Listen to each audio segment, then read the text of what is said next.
राम राम जी दोस्तों, कैसे हैं आप लोग। आज मैं आप लोगों को एक विवाह गीत सुनाने जा रही हूँ। अगर आपको ये गीत अच्छी लगे तो प्लीज़ लाइक ज़रूर करिएगा। अगर आप पहली बार आए हैं हमारे चैनल पर, मुझे पहली बार देखे सुन रहे हैं, तो फिर चैनल को सब्सक्राइब भी करिएगा। ये जो विवाह गीत है बहुत ही पुराना विवाह गीत है, इसे सुनिएगा और अच्छा लगे तो प्लीज़ लाइक ज़रूर करिएगा।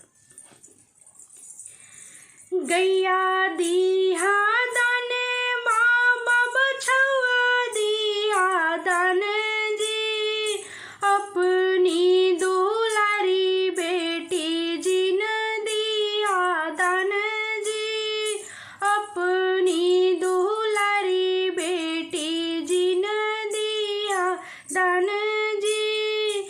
अखिया से आंसू बहे नदिया समान जी, बिना तोहे दिए बेटी छूटे नहीं जान जी, बिना तोहे दिए बेटी छूटे नहीं जान जी।